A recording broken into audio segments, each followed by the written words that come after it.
Hey ladies and gentlemen, Virtual Warrior here. Hope you guys having a fantastic day. So if you look at my topic today is the value of a stay-at-home mom. So if you think about that, wow, I tell you, a stay-at-home mom has a big responsibility. And the article is coming from Stay Focus on the Family by Jill Savage, okay? And if we think about it, look at the responsibility of a mom. If you look at raising a child, it's work of love and duty. It's like, it's actually, you're a professional. You're a professional mom, right? Think about it. Professional mom. So if you think about being a professional, it demands a lot of responsibility, right? So the article talks about, she said, I have found motherhood is a profession. It's a profession. And certain duties demand our best. We have to give our best. So you say, okay, so what do you think about the home? The home is the center to a child's ability to function throughout life, okay? Home is where you get to bond with the child, you get to teach the child, you get to, the child gets to attach to you and form a relationship, right? So when you think about, by you forming this relationship, right, the child beginning to trust. He trusts you, right? He learns to trust is an essential in having a healthy relationship throughout his life, okay? So where does it start at? It starts with you, Mom. It starts with you. Isn't that awesome? Isn't that awesome? So if you think about a stay-at-home mom is also, we need to, be there for the child. Be there when the child wakes up. Be there if you take them to school. Be there for the after-school program, for their sports event, for their music, right? So if you're not there, it's kind of, they not really have like a trust relationship if you're not there. Sometimes I know some moms say, I'm going to be there at such and such a time. And then when you look, things happen or you get busy at work and then, but today's topic is dealing specifically on stay-at-home mom. Stay-at-home mom, okay? There is a tremendous responsibility. I know society don't look at stay-at-home mom or value stay-at-home mom, but you need to realize what God thinks about you, not about what they think. What does God think about you as being a stay-at-home mom? It's a high professional responsibility. If you think about it, God designed the mom to be at home. So home is where a child learns to be who they are. Okay, they have unique gifts, talents, and ability. They even have temperaments, right? Temperaments. Home is where you discover and you celebrate. What are they celebrating? They're celebrating being at home with you. They could come to you and tell you what's going on in their life, or if they fall, they could come and say, Mom, and then you could hear them crying. You run over there and you help them, right? So that's where would they find it at home? So home is served as a base camp. Your home is a base camp. Where the child, they rest at night, right? It's a place where they can find clean clothes, warm meal, right? It's a place of protection from the world and all its demands, okay? And then it says home is also, you have like a diverse role within the home, right? The home life. As it says, someone has to say that, we need to stay true to our demands. So if you think about it, as a construction worker, it's like a blueprint, right? So if you're looking at a construction, they have a on-site manager, right? So think of it as an on-site manager, okay? God has placed you there at home to be that on-site manager. You're managing the home, looking at everything that's going on in the home and managing it. And so being a manager, we have to be good within our stewardship in all areas. So you've got to be valuing our time. What are you doing with the time? How much time you're spending with the child, what are they doing, taking them all over the different activity, the sports event, the music, right? So if you think about you an on-site manager, boy, that's a lot of responsibility, so you'll be able to make sure that the tasks are completed on time, right? Sometimes being a stay-at-home mom, some tasks, you're not able to finish that on the same day. So then you have to put time on there in order to get the task completed. So if you think about being that on-site manager, what are some of the other stuff we have? Boy, being a stay-at-home mom for me, listen guys, if this was not, I love being a mom, don't get me wrong, but being a stay-at-home mom, I was not even thinking about it. If someone had said, Virgil, you're going to be a stay-at-home mom, I would have said, you know, that's not me. That was not for me to be a stay-at-home mom. But being a stay-at-home mom is a lot of responsibilities, a lot of stress on you, you know, being the mom and managing different aspects, you know.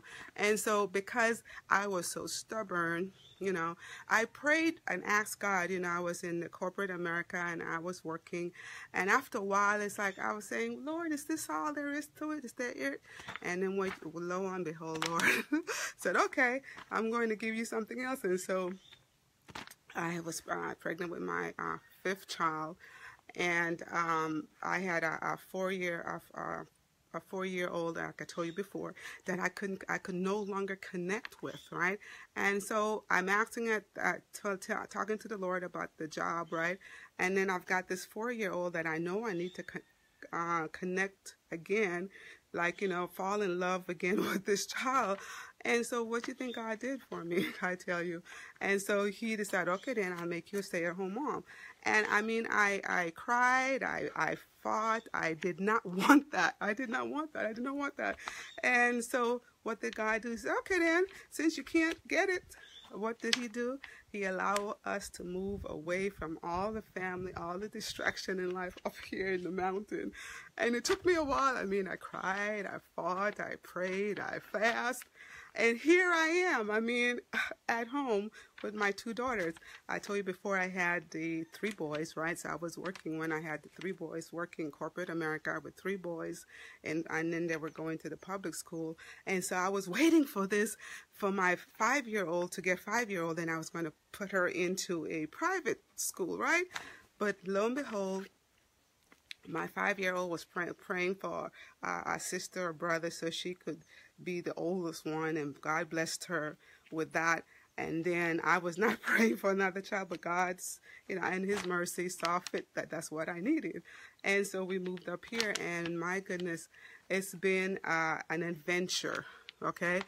But I'm saying, being a stay-at-home mom, if that's what God calls you to do, to be, and not only a stay-at-home mom, I became a home educator, and it's a lot of responsibility, especially moving up in the country. You know, you got the animals, you got the fruits to pick and harvest at a certain time. So it's a lot of responsibility. So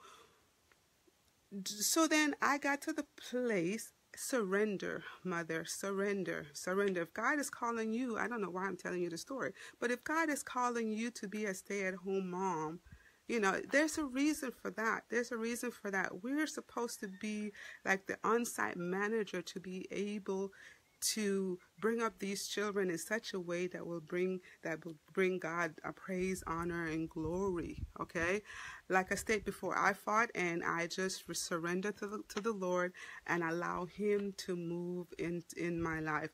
I mean, like I said, we had I was working, so I had income coming in as well.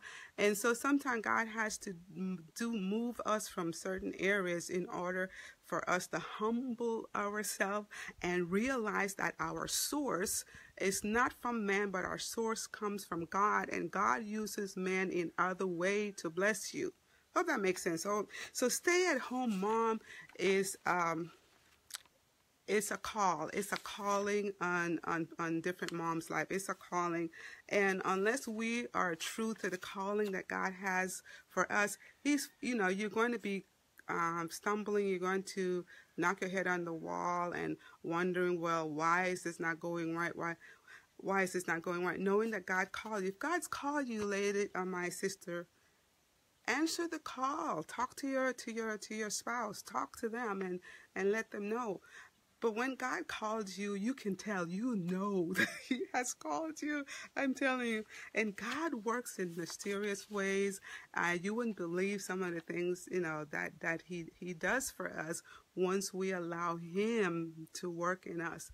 Like I said, my oldest daughter, this is my second generation. I had my youngest son was 14, and then I started all over again. And so if you think about it, I don't know what that is for you. It took me the second generation to finally got it together. I mean, finally answered the call of God upon my life. Can you imagine? So I hope that you might not be one of those individuals, right? But, if God is calling you for a special time of this, listen, I'm telling you, listen, it pays to serve God. It pays to listen to that small voice that he's speaking and tugging at your heart. So when you think about this, the life of Mary, Mary, is that perhaps the most unknown. This is taken from One Thing Alone. This is another article. And it said perhaps the most well-known story in the Bible is singing the beautiful song, when she was called, God has chosen her, and they're talking about Mary, to bear Christ, to bear this child, right? Reminds us it reminds us that our face and heart should be turned towards heaven in an ongoing songs of praise, okay? So it talks about near the cross, Jesus stood, right, when he was on the cross. He stood, and when Jesus saw his mother there, the disciples whom he loved standing nearby, he said to his mother, "There, woman, here is your son." And to the disciples, "Here is your mom." From that time on, that disciples took her into his home. And you can find the story in John 19:25-27. And it says, the passage shows Christ's love and care for his mother.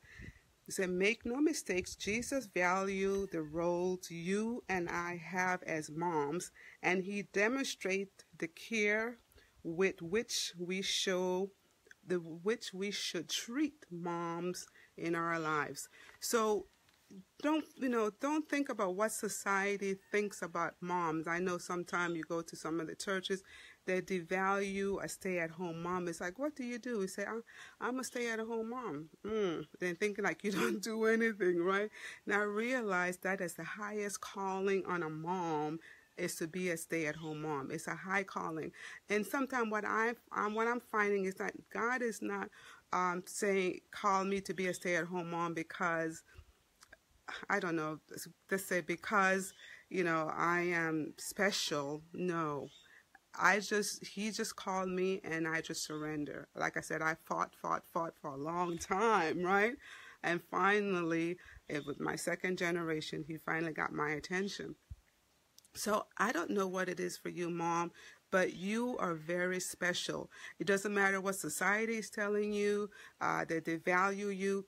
Remember, God is the one that placed you in that responsibility. And because he has placed you in that responsibility, he knows what's best for you. And he knows that you are qualified to be at home with that child, okay? You are qualified if you decide to home educate that child. You are qualified for that. You don't need any more education to do that. God has already placed that within your heart to do what he has called you to do for that child.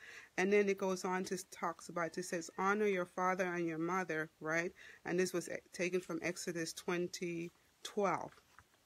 God has a calling on each one of our lives, and a stay-at-home mom is to me, I believe it's the highest calling, because here is this child that you are molded and you are shaping into it to glorify God. It's not about you, right? It's about you having this child and you raising this child to give praise and honor to God, right? So then you take yourself out of the equation, right? You're looking at, what is it I can do? How can I best serve this child that I had prayed for and God has saw fit to give this child to you, right? So how best can I raise this child to glorify God, okay? So because bottom line is, if we don't raise that child to honor and give glory to God, society will raise that child to give honor and glory to Satan. I hope that makes sense, right? Because if you think about it, there's only two forces. We're either going to do it God's way, or you're going to give Satan, have him take hold of that child. There's only two ways, Mother. It's only two ways, right? So we need to realize our responsibility as a mom and hold that in the highest, regardless of whatever anybody else say. And here it is. When God puts something on your heart, it's not for you to go on and tell your friends or the ones that's not walking in the light. Because God has called you. He didn't call all those other people. He has called you.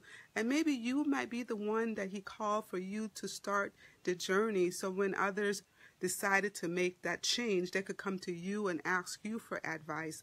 Well, how did God did this for you? How did this? You know what I'm saying? Sometimes he calls you out from the crowd for a reason, because others might not be ready, but once they see you stepped out, right, you might be the only one within your circle. But wouldn't you like to do it God's way, right? God is the best. This is the best way to do it, is do it his way, his way. So it goes on to say, I know that you may feel overwhelmed, but God has strengthened you to do this wonderful task of mothering. Okay? And remember too, Philippians 4:13 tells us, I can do all things through Christ who strengthens me. Isn't that awesome? Right? So it's not based on, oh, am I qualified? It says that God has already equipped you. You are qualified. And you say, well, you know, I'm so shy, whatever. But God called you. So he has given you the strength. He has given you the power. Isn't that awesome? To do what he has called you to do. And all you have to say, yes, Lord, I surrender. That's it. Surrender, and he will fill you up to do the work, right? And then it goes on to say, it says, know that the Lord, okay, knowing that that from the Lord you will receive the inheritance as your reward. You are serving the Lord Christ. You are serving the Lord Christ. And that's talking coming from Colossians 3:24. So don't discount the little things. Don't discount the little things. They matter more than you realize. Okay? So you know, sometimes people say, well, they're so small. But it's the small things that gets us in trouble. It says, For I, the Lord your God, holds your right hand. It is I who said to you, fear not. I am the one who helps you. And that's taken from Isaiah 41:13. So my sister, my stay-at-home mom, you know, this is a movement that God is calling a lot of stay-at-home moms to be at home with their children. Isn't this an awesome task? It's an awesome time for mom to be at home with their little ones. I don't know where you find yourself, or maybe you might say, well, maybe not. But listen, God has called you. If you feel that he has called you, so just walk in it and ask him, Lord, how? What else do you want me to do? And by you taking that one step, like I said, just that one step, he will open up the ocean for you, okay, and allow you to walk through. But you got to take that first step, right? First step. Okay, so my sister, I just want to leave you with that. So if you also need to have more clarity on maybe what's holding you back from experiencing all that God has called you to do, you know, we all have our gifts, talents, and abilities. And you might say, well, I don't know what that is, right? God wants to show you. So if you need clarification, I have a training that can walk you through the steps that you need to maybe get a clear understanding of the 9 lies that may be holding you back. Because with the gifts, talents, and ability that God has given you, he has given you those gifts to be a stay-at-home mom, and then at the same time make an income from your gifts, talents, and ability that he has placed on you, okay? That you can use it to glorify and to glorify his name, and at the same time make an income for your family. So if that is you, you know, just let me know. So my sister, friends, and family, I just wanted to I hope that you have enjoyed this video as much as I've enjoyed making it for you. And if you would like to dive deeper and go a little bit deeper, just visit BirdelWarrior.com. Hope you guys have a super awesome evening and have a great weekend. Until next week, my friend, my brother, my sister, take care.